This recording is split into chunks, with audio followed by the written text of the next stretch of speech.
محترم بھی تشریف فرمائیں، اپنے اپنے حصے کی حاضری دیں۔ امام کامیاب ہو تو ماننے والے کامیاب ہیں، امام ناکام ہو تو ماننے والے ناکام ہیں۔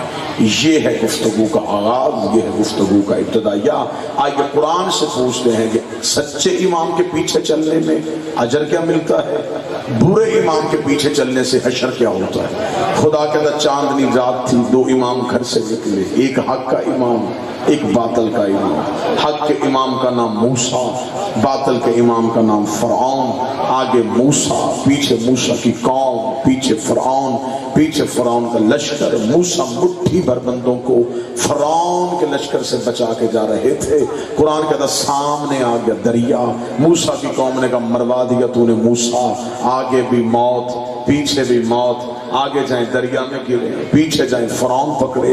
موسیٰ نے منہ آسمان کی طرف کر کے کہا میرے اللہ مجھے اب یہاں کیا کرنا ہے؟ آواز پروردگار موسیٰ ہم نے تجھے عصا موجزے میں دیا ہے، اس عصا کو دریا پہ مار۔ موسیٰ نے عصا کو دریا پہ مارا، قرآن کہتا لہریں پھٹ گئی، رستہ نکل آیا۔ قبیلے تھے 12، قومیں تھی 12، 12 قبیلوں میں آپس میں بحث شروع ہو گئی۔ ایک کہے ہم گزریں گے، دوسرا کہے پہلے ہم گزریں گے، کوئی کہے میرا موسیٰ سے تعلق اچھا ہے، کوئی کہے میری نبی سے رشتہ داری ہے۔ جب آپس میں بحث ہو گئی، موسیٰ نے منہ آسمان کی طرف کر کے کہا میرے اللہ لاڈلی قوم ہے، پکی پکائی عرش سے آتی ہے، منو سلوا یہ کھاتے ہیں، رستہ تو نے ایک بنا دیا، قبیلے میرے پیچھے 12 ہیں۔ آواز پروردگار موسیٰ حیرت میں کیوں چلا گیا ہے؟ دوبارہ عصا کو دریا پہ مار دے۔ حضرت موسیٰ نے دوبارہ عصا کو دریا پہ مارا۔ قرآن کہتا رستے بن گئے 12، رستے بن گئے 12۔ آپ چپ رہیں یا بول پڑے، ہدایت کے رستے ہوتے ہی 12 ہیں، نجات کے رستے ہوتے ہی 12 ہیں۔ خدا کہتا موسیٰ اپنی قوم کو 12 رستوں سے پار لے گئے۔ حضرت موسیٰ نے 12 قومیں اپنی پار کروا دی۔ اللہ نے قرآن میں ایک معصوم کی طاقت بتائی ہے، ایک حجت کا اختیار بتایا ہے کہ ایک معصوم میں اتنی طاقت ہوتی ہے کہ وہ 12 قومیں پار کروا لیتا ہے۔ 12 معصوموں میں اتنی طاقت نہیں کہ وہ ایک قوم کو پار کر۔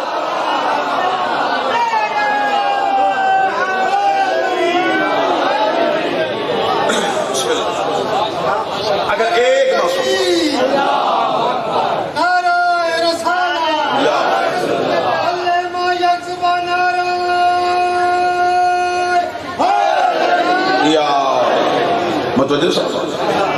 ایک معصوم 12 قومیں پار کروا سکتے تو 12 حجتوں میں بھی اتنی طاقت ہے کہ وہ ایک قوم کو۔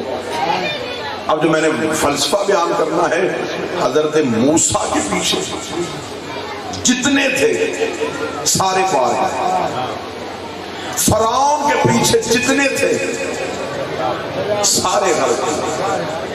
موسیٰ والے بچ گئے امام کی وجہ سے، فرعون والے مر گئے امام کی وجہ سے۔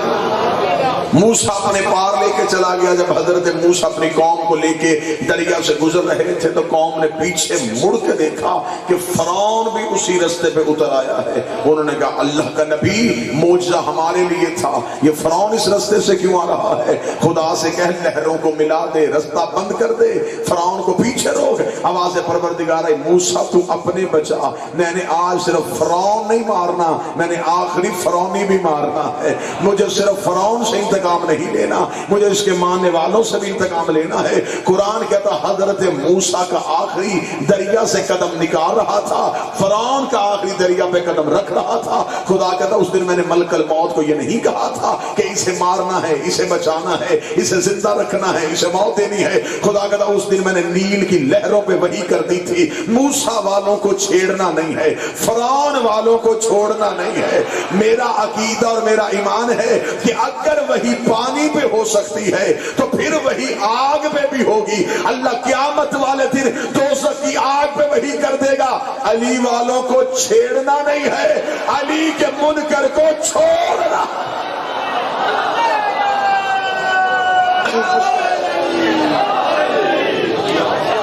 کیوں پار گئے؟ امام اچھا، فرعون والے غرق کیوں ہوئے؟ امام حضرت موسیٰ کے سارے بندے پار گئے، فرعون کے سارے بندے پار گئے۔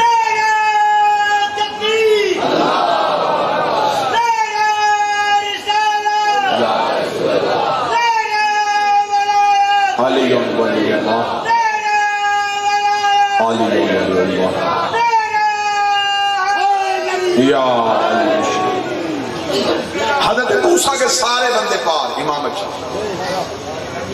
بلکہ یہاں تک قرآن نے کہا کہ جب حضرت موسیٰ دریا سے باہر نکلے تو حضرت موسیٰ نے اپنے بندے گننے شروع کیے کہ جو بندے میرے ساتھ آئے تھے وہ پورے. جب حضرت موسیٰ نے دیکھے تو ان میں سے ایک بندہ زیادہ تھا، گھر سے تھوڑے نکلے پار ایک زیادہ. اب حضرت موسیٰ ڈھونڈ رہے کہ وہ بندہ کون ہے جو ایک زیادہ. ایک بندہ چہرہ چھپا، موسیٰ کی نظر سیدھی اس پر. موسیٰ کا تو باہر ابا ہٹا چہرے سے کون ہے تو؟ اس چہرے سے ہوا ہٹائی تو حضرت موسیٰ کی حیرت کی امتحان رہی. سامری جادوگر، فرعون کا پکا بندہ، فرعون کے دربار کا سرکاری جادوگر، جادو یہ کرتا تھا سجدے فرعون کو کرواتا. جس کی وجہ سے فرعون کو سجدے ہو رہے تھے وہ بچ گیا اور جسے ہو رہے تھے وہ غرق. سامری جادوگر حضرت موسیٰ کے ساتھیوں کے ساتھ دریا سے پار کر. حضرت موسیٰ حیران ہوئے. حضرت موسیٰ نے حیران ہو کے سامری سے کہا، سامری تو گھر سے میرے پیچھے چلا تھا؟ اس نے کہا نہیں، فرعون کے لشکر. تو پار کیسے آ گیا؟ اب جو سامنے نے جواب دیا، جو بندہ موضوع پہ ہے اگلی گرہ کھلنے لگی ہے موضوع کی. حضرت موسیٰ نے سامنے سے کہا تو پار کیسے آیا؟ سامنے نے کانپتے ہوئے بدن سے موسیٰ کے قریب جا کے ہاتھ جوڑ کے کہا، موسیٰ میں نے آخری وقت میں امام تبدیل کر لیا تھا. آخری لمحے میں نے امام چلا اسی کے پیچھے، آخری لمحے میں امام تبدیل کر دیا.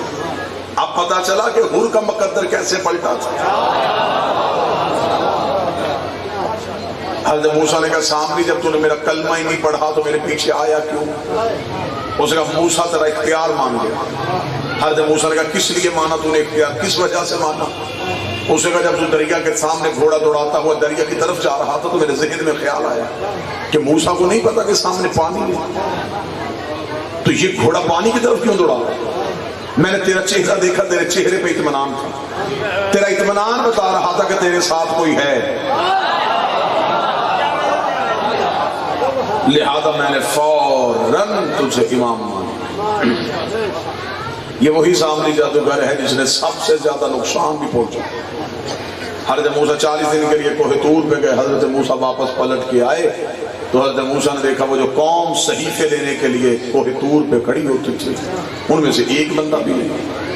حضرت موسیٰ کوہ طور سے نیچے اترے تو ایک بھی بندہ حضرت موسیٰ کو لینے نہیں آیا. حضرت موسیٰ چلتے چلتے اپنے بھائی ہارون کے گھر گئے. جا کے ہارون سے پوچھا، وہ میرے امتی کہاں؟ اس نے کہا، کون سے امتی؟ وہ جو میرا کلمہ پڑھتے تھے. اس نے کہا، وہ گئے سارے. کدھر؟ اس نے کہا، وہ جو سامری اس رات بچ کے نہیں آیا تھا، تیرے جانے کی دیر تھی، اس نے ایک بچڑا بنا لیا ہے. اب وہ اللہ کو سجدے کرنے والے بچڑے کو سجدہ کرتے. موسیٰ تو 40 دن کے لیے گیا، پیچھے سے سامری کو موقع مل گیا.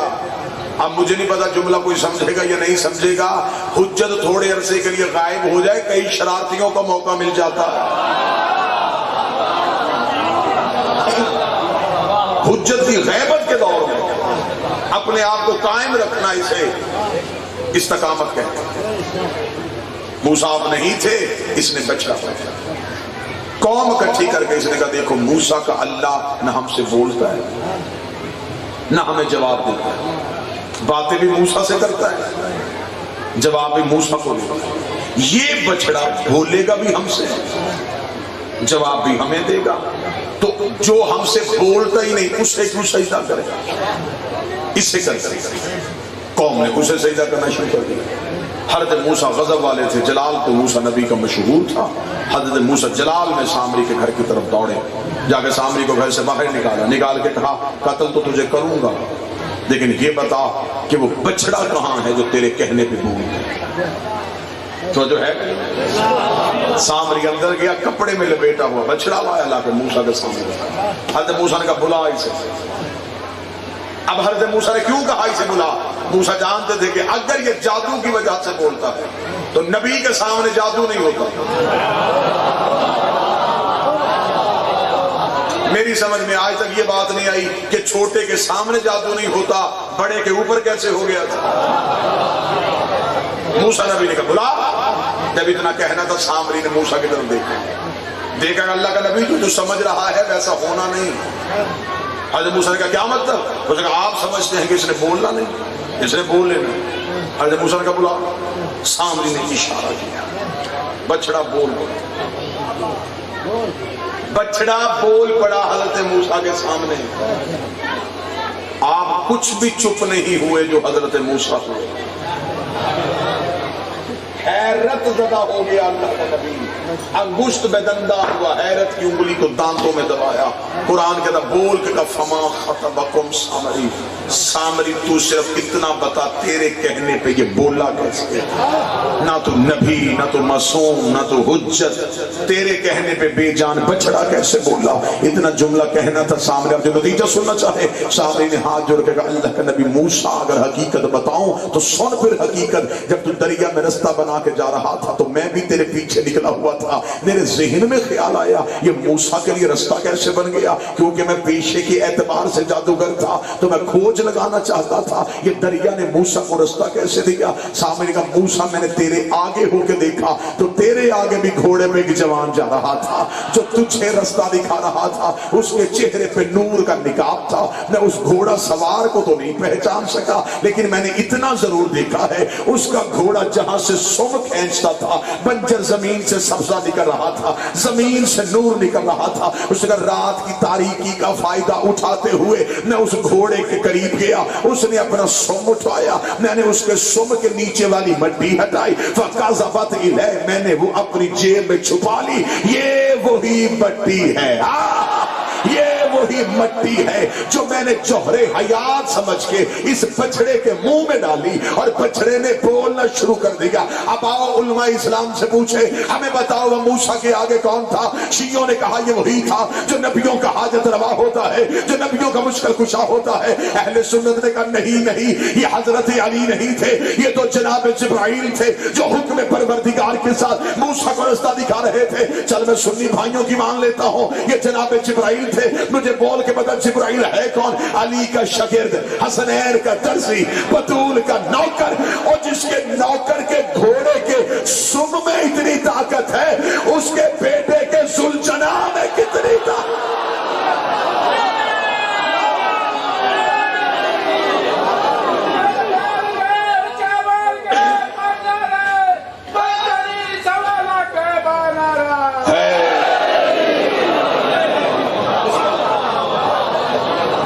امام کے پاس اختیار ہے، جسے مانو پھر اس کا اختیار بھی مانو۔ یہ اختیار اللہ نے آل محمد کو عطا کیا، ان کے پاس اختیار ہے۔ اختیار کی ایک جھلک سنا دیتا ہوں۔ آج تک مولوی نے تاریخ میں یہی لکھا کہ امام حسین مکہ کے امام حسین نے احرام کھولے اور حج کیے بغیر حسین چلے۔ یہاں مورخ نے تاریخ میں لکھا حسین نے ارادہ حج کو ترک کیا اور چلے گئے۔ واقعہ یہی ہے، جملہ غلط ہے، واقعے سے نفی نہیں، واقعہ یہی ہے۔ لیکن مورخ نے لکھا کہ حسین نے اس سال حج نہیں پڑھا۔ اب مجھے نہیں پتا کون چہرہ ہے جو میرے جملے کی تائید کرے گا۔ مورخ نے لکھا کہ اس سال حسین نے حج نہیں پڑھا، جبکہ مورخ کو لکھنا چاہیے تھا کہ اس سال حاجیوں کا حج نہیں ہوا۔ جن حاجیوں نے حج کیا تھا، چلے ابھی بھی کسی کے پاس کوئی وقت لینا چاہے وقت لے لے، اپنی مرضی کی جگہ بتائے، مرضی کا مولوی بتائے، میں آنے کے لیے تیار ہو۔ مجھے قرآن کی حاشیے پہ لکھوا کے دو کہ جن حاجیوں نے حسین کو چھوڑ کے حج پڑھا تھا کیا ان کا حج ہو گیا تھا؟ کیا ان کی عبادت قبول ہو گئی تھی؟ وہ کہیں گے نہیں ہوئی تھی۔ پھر میرا سوال ہے کیوں نہیں ہوئی تھی جبکہ بیت اللہ بھی ہے، آب زمزم بھی ہے، حجر اسود بھی ہے، صفا بھی ہے، مروہ بھی ہے، ارکان حج بھی پورے ہیں، بدن پہ احرام بھی تھا، گھر سے غسل بھی کر کے آئے تھے، تو پھر حج کیوں نہیں تھا؟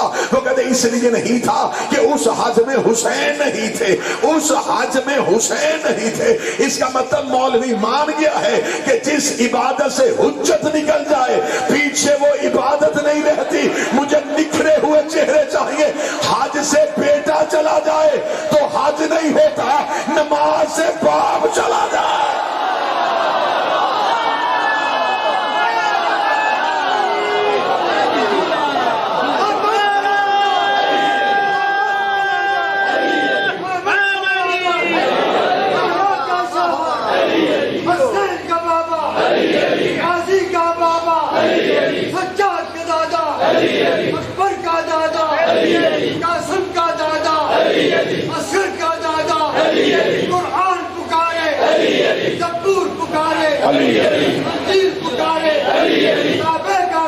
مانو ہاتھ بلند کر کے پوری طاقت سے کلہ مانایا یا علی نماز میں ہے یا نہیں یہ تم سوچو، علی نماز میں ہے یا نہیں یہ تم سوچو، میں اس کا نام بساد امتیاز پڑھتا ہوں، میرا معاملہ ملا سے مختلف ہے ذرا، میں ماتمی ہوں، علی میں نماز پڑھتا ہوں، کل ایمان آرے یا جس عبادت میں حجت نہ ہو وہ عبادت نہ ہو۔ کس نے تمہیں بتایا کہ اللہ ہے؟ آج بندہ کسی بندے کی کسی افسر سے ملاقات کروائے اور اگلے دن وہ بندہ سیدھا چلا جائے تو اس بندے کو وہ ناگوار گزرتا ہے کہ ملوانے والا میں تھا۔ اللہ کے ساتھ سیدھے تعلقات بنانے والے مجھے بتائیں تمہیں اللہ بتایا کس نے؟ اتنے چوڑے ہو گئے تم 4 نمازیں پڑھ کے کہ تم نے حجت پہ نکال دیا کہ ضرورت ہی نہیں حجت کی، ہم اللہ سیدھا راضی کر لیں گے، جب وہ ساری طاقت ہونے کے باوجود ان کے بغیر ہم تک نہیں آتا تو ہماری عبادت ان کے بغیر قبول کیسے کرے؟ اس کے پاس پوری طاقت تھی وہ پھر بھی ہم تک سیدھا نہیں آیا۔ یہ نبی کی زندگی میں بندوں نے ایک تجربہ کر کے دیکھ لیا تھا۔ جو امیر طبقہ جب انہوں نے کلمہ پڑھا نا جی تو آج کے دور میں بھی بندے مذہب میں بھی اپنی امیری ضرور دکھاتے ہیں۔ زیادہ تر شیعت کو آج کے دور میں مسئلے یہ بڑے پیدا ہو گئے۔ یہ جو ٹیشو پیپر شیعہ ایجاد ہوئے نا جی، اچھے خاصے حلقے میں کھڑے ہو کے ماتم کرنے والے لوگ 4 پیسے آ گئے تو ایک ہاتھ سے، میں غلط تو نہیں کہہ رہا، اس دولت پہ لعنت ہو جو علی سے دور کر دیتے۔ امیر طبقہ جب رسول کے دور میں مسلمان ہو تو انہوں نے کہا کہ نماز پڑھنے کے لیے مسجد میں جاتے ہیں تو حد یہ ہے کہ جب ہم نماز شروع کرتے ہیں تو نوکر بھی ہمارے ساتھ کھڑے ہوتے ہیں۔ یہ کیا بات ہوئی تھی؟ اللہ کی عبادت کیسی؟ وہ نوکر جسے ہم اپنے گھوڑے اور اونٹ کے قریب نہیں کھڑا ہونے دیتے وہ ہمارے ساتھ کھڑے ہوتے۔ جب نبی تقریر کر رہے ہوتے ہم سامنے جا کے بیٹھتے ہیں تو ہم دیکھتے ہیں کہ ہمارے پہلو میں جو سب سے زیادہ غریب ہے شہر کا وہ بیٹھا ہوتا ہے۔ انہوں نے کہا ایسے کرتے ہیں، امیروں کی مسجد علیحدہ کرتے ہیں، چھوٹی چھوٹی باتیں پوچھنے کے لیے نبی کے پاس جاتے ہیں، وہ بھی تو اللہ سے پوچھ کے بتاتا ہے۔ عبادت ہی اتنی کریں جو جبریل آیت لے کے ادھر جاتا ہے،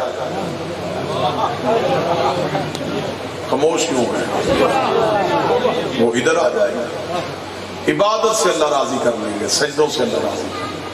طے ہو گئی یہ بات کہ بغیر رسول کے عبادت کریں، راتوں رات مسجد بنے، جس کے لیے شاعر نے کہا تھا مسجد تو بنا دی شب بھر میں ایمان کی حرارت والوں نے، راتوں رات مسجد بنی۔ کوئی بہت زیادہ لمبا چوڑا کام تو کرنا نہیں تھا کہ کوئی سیمنٹ کی بوریاں، کوئی ریت کا ٹرک، ایسا تو وہاں پہ رواج ہی کوئی نہیں تھا۔ انہوں نے کھجوریں توڑی، کھجور کھڑی کی، اس کے اوپر ڈالے کھجور کے تنے اور پتے، چھت تیار کی، بیٹھ گئے نیچے، گئے گھروں میں جا کے کہا کہ اب ہم نے مسلسل کئی دن گھر نہیں آنا،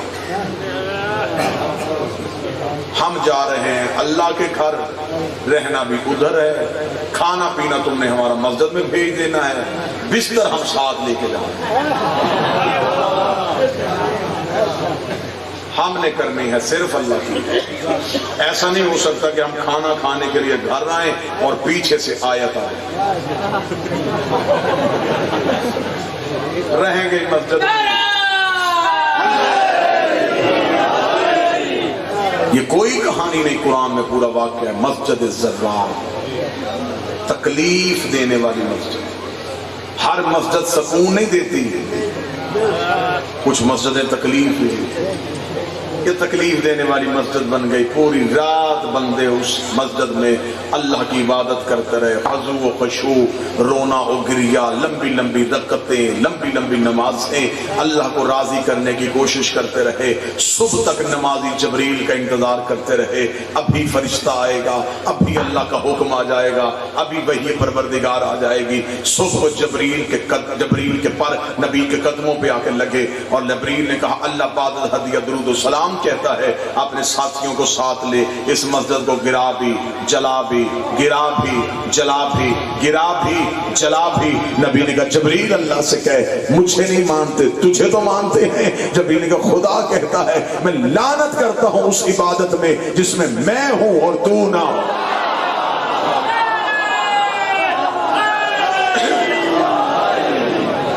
میں تیرے بغیر ان کے سجدے کر سکتا, مجھے نہیں وہ عبادت چاہیے جس میں یہ مجھے مانتے. اگر آپ کو علی ولی اللہ قبول نہیں تو پھر آپ کو محمد رسول اللہ بھی نکالنا پڑے گا, کیونکہ جہاں اقرار رسالت ہے وہیں پہ اقرار ولایت. محمد رسول اللہ کے بعد دین محمد رسول اللہ پہ مکمل ہوتا تو یا ایھا الرسول کی آیت نہ آتی, پورا دین جا چکا تھا. لیکن الیوم اکملت لکم دینکم کی آیت نہیں آئی تھی. نماز کا حکم چلا گیا تھا, روزے بندے رکھ رہے تھے, حج بندے کر رہے تھے, زکاتیں دے رہے تھے, سب کچھ ہو رہا تھا, صرف ایک امر باقی تھا جسے ولایت علی کی. پھر نبی نے بھی مسجد میں تقریر نہیں کی, نبی نے بھی وہ مجمع ڈھونڈا, ممبر بھی پلان کا بنوایا. یہاں پہ اکثر لوگ پڑھ دیتے ہیں ممبر سے کہ ان بندوں کا پلان اتروایا جن پہ خطرہ تھا, یہ بھاگ نہ جائیں, یہ غلط ہے. غصبی مسلح پہ تو نماز نہیں ہوتی, چھینا ہوا ممبر یہ رسول کی سیرت ہے. ہاں پلان تھے لیکن ان صحابہ کے پلان تھے جن کے دل میں پہلے سے علی تھا. 3.5 گھنٹے کا خطبہ تپتے ہوئے صحرا میں, حاجی گرم ریت پہ, پاؤں پہ بھی چھالے, دلوں پہ بھی چھالے. ولایت امیر المومنین 3.5 گھنٹے سنا کے علی کی ولایت کا اعلان کیا. جب رسول علی کی ولایت کا اعلان کیا تو سب سے پہلے دشمنان ولایت نے وہیں پہ علی ولی اللہ کی واجبیت کو روکنے کے لیے انہوں نے ایک سوچی سمجھی سازش کے تحت ایک بندہ ڈھونڈا. میں پوری ذمہ داری کے ساتھ اسے ڈھونڈ کے کہا کہ اگر آج علی ولی اللہ واجب کی حیثیت سے دین میں آ گئے تو ہم کہاں جائیں گے. ایسے کر تو اٹھ کے کھڑا ہو کے علی کی ولایت کا انکار کر, اور انکار میں مانگنا عذاب. ہم تجھے گارنٹی دیتے ہیں کہ عذاب نہیں آنے. اسے کہا کیوں نہیں آنا؟ اسے کہا مکے میں ابو جہل نے کہا تھا اپنے اللہ سے کہ آسمان سے ہم پہ عذاب بھیجے. نبی نے عذاب کی دعا کی تھی, میرے مالک آسمان سے پتھر بھیج. فوراً جبریل آ گیا, وَإِن كَانَ لَيُعَذِّبُهُمْ أَنْتَ فِيهِمْ. وہاں عذاب نہیں آ سکتا جہاں تو رہتا ہے. تجھے رحمت بنا کے بھیجا, تیرے ہوتے بھی عذاب ہے, پھر تجھے رحمت للعالمین بنانے کا فائدہ. لہذا خوش بھی ہو, عذاب نہیں آئے.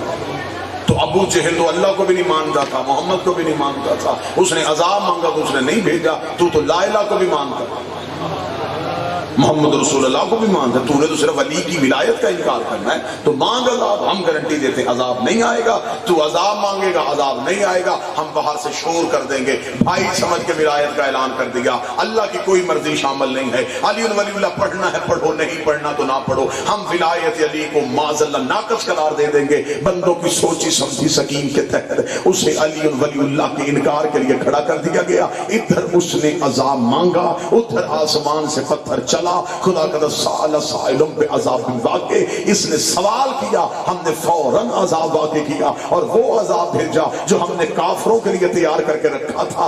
جبریل نے جب عذاب آیا تو حکم پروردگار کے ساتھ رسول کو آگے پیغام سنایا۔ رسول نے کہا جبریل ابو جہل تو اللہ کو بھی نہیں مانتا تھا، عذاب مانتا رہا، خدا نے نہیں بھیجا۔ جبریل نے کہا خدا کہہ رہا ہے وہ لا الہ کا منکر تھا، یہ علی ولی اللہ کا منکر۔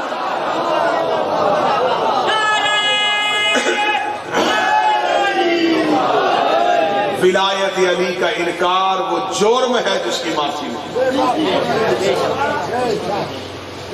ہر گناہ معاف ہو سکتا ہے، علی ولی اللہ کا انکار وہ گناہ جس کا نہ کفارہ ہے، نہ پیچھے سے بھیجا جا سکتا ہے، نہ معاف ہو سکتا ہے۔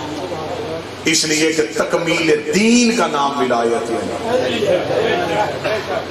آج بندے آپس میں ایک دوسرے سے بحث کرتے ہیں مستحب ہے یا واجب ہے، اوجب ہے۔ علی کہاں ہے؟ یہ واجب، اوجب، مستحب، اشکال، حرام، یہ سارے فقہ کے لفظ ہیں۔ علی محتاج فقہ نہیں ہے، علی مالک فقہ۔ یہ ممبر میں بیٹھا ہوں بھائی بیٹا سمجھ کے کوئی مجھے کہے کہ تو اپنے ناقص علم کے مطابق بتا تو کیا کہتا ہے علی ولی اللہ کیا ہے، واجب، اوجب، مستحب، یہ سب پیچھے۔ اجر رسالت کی ادائیگی کو علی ولی اللہ کہتا ہے۔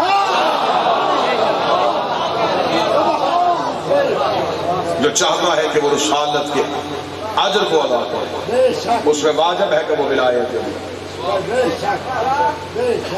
رسول نے اجر مانگا ہے، خدا نے حکم دیا ہے اگر تو نے یہ نہ پہنچایا ان لم تفعل فما بلغت رسالت، تو پھر رسالت کا کچھ بھی نہیں ہے۔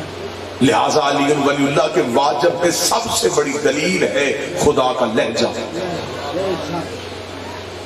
بڑی آسان سی دلیل دے دیتا ہوں، کتابوں کے نام لکھوانا چاہو تو پھر تو اس نوکر کے سینے میں انبار کہ میں یہیں پہ ازبر لکھانا شروع کروں گے کہاں کہاں کس کس معصوم نے ولایت علی کو واجب لکھا ہے۔ لیکن ایک چھوٹی سی دلیل دوں جو آپ بھول بھی نہ سکیں، دشمن اس کی رد بھی نہ کر سکیں۔ جو بندہ کہتا ہے علی ولی اللہ واجب نہیں مستحب ہے، اس کے سامنے ہاتھ جوڑ کے پوچھنا مستحب کی تعریف کیا ہے؟ مستحب کہتے کس؟ رٹ لگا رکھی ہے بندوں نے، بس جو زبان سے باتیں پیچھے چلی آ رہی ہیں وہی آگے دہرائے جا رہے ہیں۔ مستحب کہتے کس؟ مستحب ہر اس عمل کو کہتے ہیں جس کے بجا لانے سے اضافہ ہو، چھوڑنے میں عذاب نہ ہو۔ مستحب چھوڑنے سے عذاب نہیں ہوتا۔ مثلا میں مثال دیتا ہوں، فجر کی نماز 2 رکعت واجب، یہ ہے واجب۔ یہ 2 رکعت چھوڑو گے اس کی پوچھ بھی ہے، اس کا گناہ بھی ہے، اس کا عذاب بھی ہے۔ اس کے بعد آپ نے پڑھی نافلہ نماز، یہ ہے مستحب۔ اگر آپ نے یہ پڑھی، یہ نفل پڑھے، نوافل پڑھے تو یہ آپ کی نیکیوں میں اضافہ ہے۔ اگر آپ نہیں پڑھیں گے تو عذاب نہیں۔ ٹھیک ہو گیا؟ نہیں آپ بتائیں مجھے طریقے یہ مستحب نیکیوں میں اضافہ کرتا، عذاب کا باعث نہیں ہوتا۔ اگر علی ولی اللہ مستحب تھا، غدیر میں حارث پہ عذاب کیوں آیا؟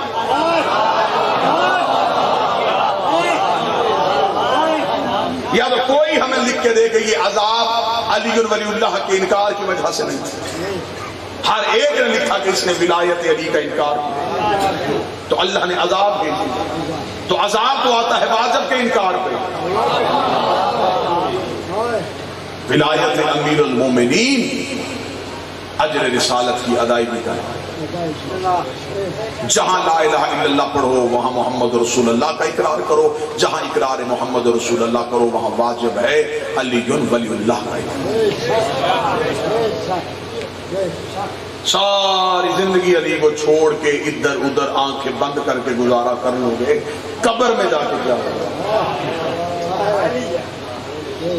جس کے کہنے پہ علی چھوڑا تھا وہی قبر کے سرحانے بیٹھ کے وصیتیں کر رہا ہوتا، تلقین پڑھتے ہوئے کہہ رہا ہوتا اسمع فہم سن سمجھ، تھوڑی دیر بعد تیری قبر میں فرشتے آئیں گے، بول کے بتانا کہ علی میرا امام ہے۔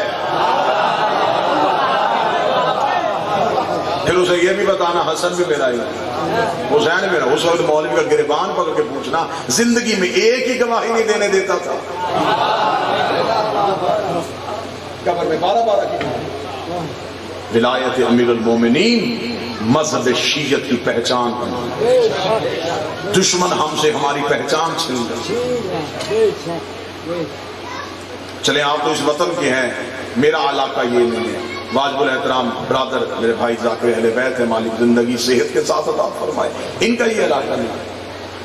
اگر ہم مسافر لوگ آپ کے اس علاقے میں آئے، ہمیں نماز پڑھنے کے لیے مسجد کی تلاش ہے اور ایک ہی وقت میں اذانیں شروع ہو گئی، ہمیں کیسے پتا چلے گا کہ شیعوں کی مسجد کون سی؟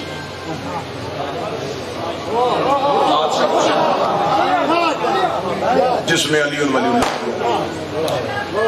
فوراً پتا چل جائے گا کہ شیعوں کی مسجد۔ جس کلمے میں علی ولی اللہ نہ ہو وہ شیعوں کا کلمہ نہیں، جس اذان میں علی نہ ہو وہ شیعوں کی اذان نہیں، تو پھر اس عبادت میں جس میں علی نہ ہو وہ شیعہ کی عبادت ہے۔ چلیں اور بات آسان کر دیتے، بالکل ختم کر دیتا ہوں اسی بات پہ۔ آپ کسی بندے کی گواہی دینے کے لیے پنچایت میں جا کے کہیں کہ میں گواہی دیتا ہوں، یہ بندہ سچ بول رہا ہے، پنچایت والے تمہاری گواہی نوٹ کر لیں، وہ کہ ٹھیک ہے کل تھانے جانا، بھی تھانے جا کے بھی یہی گواہی دینا، تھانے جا کے بھی آپ کہیں گے سینے پہ ہاتھ مار کے میں گواہی دیتا ہوں جی بندہ ٹھیک ہے، تھانے والے لکھ کے کہیں تیرا بیان ہم نے ریکارڈ کروا لیا ہے، یہ طریق ہے عدالت کی، وہاں تو نہیں جانا۔ عدالت میں جائے جج کہے اب جو کہے گا سچ کہے گا، جی ٹھیک ہے میں سچ ہوں، وہ کہ اب گواہی دے، وہ کہ جی میں نہیں دے سکتی۔ اب بتاؤ جو اس نے پنچایت میں دی اس کا کوئی فائدہ تھا، جو تھانے میں دی اس کا کوئی فائدہ نہیں۔ بندہ کلمے میں علی کی گواہی دے، اذان میں دے، اقامت میں دے، جب اللہ اپنی بارگاہ میں بلا کے کہ اب جو کہنا ہے سچ کہنا ہے،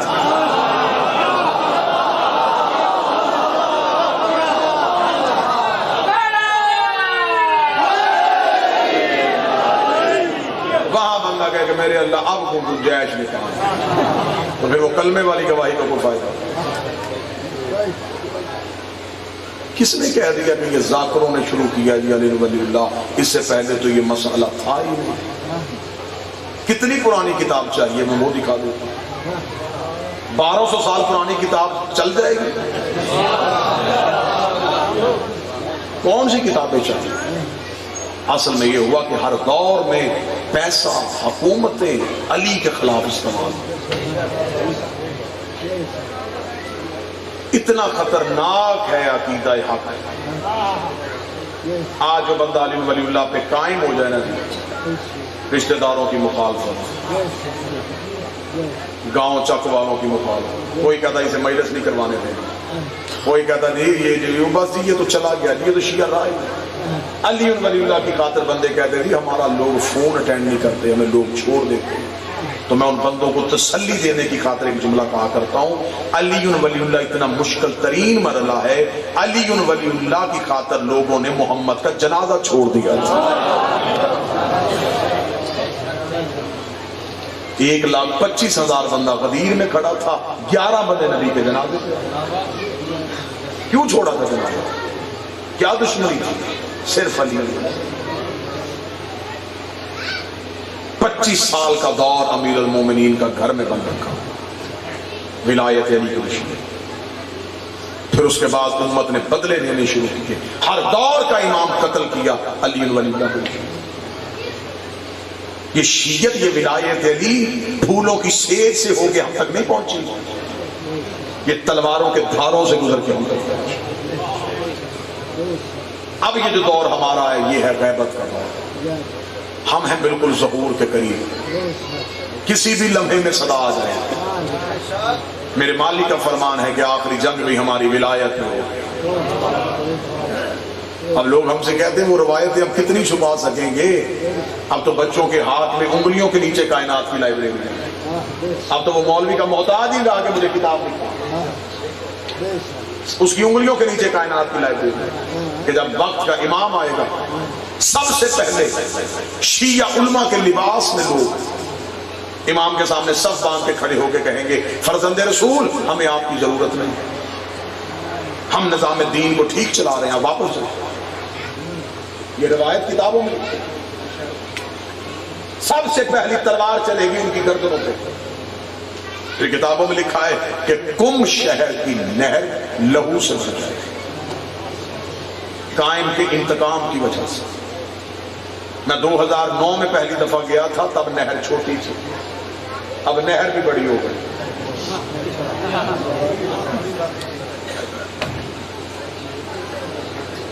ایک مولوی اٹھ کے کھڑا ہو کے علی کا انکار پہ انکار، انکار پہ انکار، یہاں بھی علی نہیں ہے، یہاں بھی علی نہیں۔ سامنے سے ایک ملنگ اٹھا، اسے سیدھا جا کے مولوی کا سینے سے لگا کے مولوی کی گردن چوما، چوم کے بیٹھ گیا۔ اس نے کہا لے جی ملنگ کا عقیدہ بھی میرے جیسا ہو گیا۔ اس نے کہا عقیدہ تیرے جیسا نہیں ہوا، وہ جگہ چومی ہے جہاں 12ویں کی تلوار چل رہی ہے۔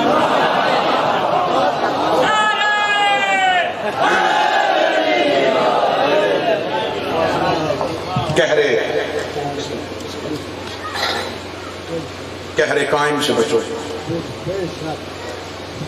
علی ولی اللہ، عزاداری حسین، عزت سادات اور دشمن زہرا سے نفرت، یہ تمہاری شیعت کی پہچان ہے۔ تعداد ہمیشہ دشمنی والوں کی زیادہ ہوگی، ولایت میں کبھی اجتماع نہیں ہوا۔ علی ولی اللہ جنگلوں میں رہنے کا نام ہے۔ ولایت علی کی پہلی شرط یہ ہے کہ یہ دنیا سے کاٹ دیتی ہے، کیونکہ علی اور دنیا ایک جگہ پہ رہ ہی نہیں سکتے۔ علی نے دنیا کو 3 طلاقیں دی ہیں، جہاں دنیا رہتی ہو وہاں علی آتا ہی نہیں ہے۔ اس علی ولی اللہ کی خاطر بیٹی شام کی بغاوت، وعدہ وفا ہو گیا۔ انتہائی معذرت خواہ ہوں برادر محترم سے، انہیں زحمت دی، انہیں بٹھانا پڑا۔ جنگلوں میں گئی ہیں رسول کی بیٹیاں،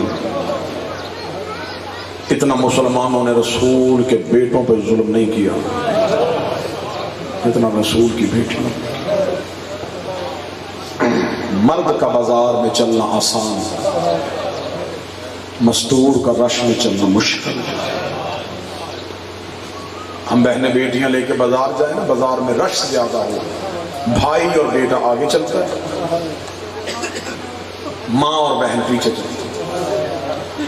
رش زیادہ ہوتا ہے، بندوں کے جسم کے ساتھ جسم جڑے ہوں تو وہ جو آگے چل رہا ہو نا جی، وہ ہاتھ لگاتا ہے لوگوں کو، اونچی آواز سے نہیں بولتا، ہاتھ لگائے گا۔ جو ہی بندہ دیکھا نا میرے پیچھے کو مجھے ہٹا رہا ہے، وہ پیچھے مڑ کر دیکھا، جب دیکھے گا نا اس کے ساتھ پردہ دار ہے تو فوراً رستہ دے دے۔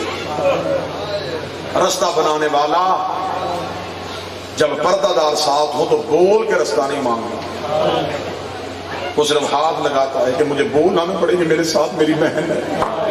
سر پہ قرآن رکھ کے بتاؤ، جس نے زینب کا رستہ بنانا تھا اس کے ہاتھ بدے ہوئے تھے، وہ ہر موڑ پہ آہستہ سے رو کے کہتا تھا رستہ چھوڑو میرے ساتھ محمد کی بیٹی، رستہ چھوڑو میرے ساتھ علی کی بیٹی۔ اب سر پہ قرآن رکھ کے مجھے بتاؤ، جتنے شیعہ بیٹھو مل گیا رستہ؟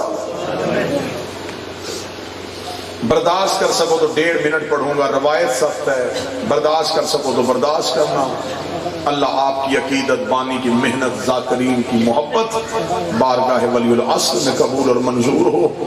سادات و غیر سادات سے معافی مانگ کے میں روایت پڑھنے لگا ہوں۔ شام شہر کی کوئی ایسی گلی نہیں جہاں سے علی کی بیٹیاں نہیں گھستے،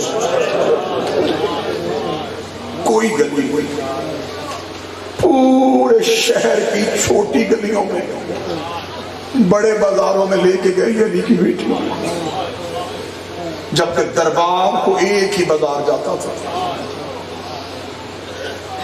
یہ لے کے جو آئے تھے تو یہ مرکزی دروازے سے شہر میں داخل ہوتے، سیدھے اس بازار میں جاتے جو دربار کی طرف جاتا تھا۔ ایک بازار گزرنا پڑتا علی کی بیٹی کو۔ اگر آپ برداشت کر سکو تو میں طریق کے جملے پڑھوں۔ 72 بازار، 144 گلیاں، 288 موڑ، علی کی بیٹی نے بغیر چادر کے بدے ہوئے ہاتھوں سے گزارے۔ صدا سے معافی مانگ کے میں زمانہ طالب علمی سے یہ سوچتا رہا آخر یہ علی کی بیٹی کو ہر گلی میں کیوں لے کے گئے؟ اب اگر سید بیٹھا ہے مجھے جملہ معاف کر دے، یزید ملعون نے شام کی ناچنے والی عورتوں کو بلایا تھا کہ تم نے شام کے صدر دروازے پہ کھڑے ہو کے قیدیوں کا استقبال کرنا ہے۔ یہ عورتیں شام کے صدر دروازے پہ آئیں، یہ واپس اپنے گھروں میں گئیں، انہوں نے گھروں میں جا کے یزید کو دربار میں پیغام بھیجا کہ تیرے حکم کے تحت ہم چلی گئی تھی لیکن بازار کا ماحول ہمارے کھڑے ہونے کے لائق نہیں ہے، ہم اپنے اپنے گھروں میں آ گئی ہیں، تو علی کی بیٹیوں کو ہماری گلیوں سے گزار۔ کوئی سید بیٹھا مجھے معاف کر دینا، شام کی آوارہ عورتیں اپنی مکانوں کی چھتوں پہ چلی گئی اور جس کی ماں کا جنازہ آدھی رات کو اٹھا تھا وہ کبھی اس بازار کبھی اس بازار رو رو کے کہتی عباس آنکھیں کھول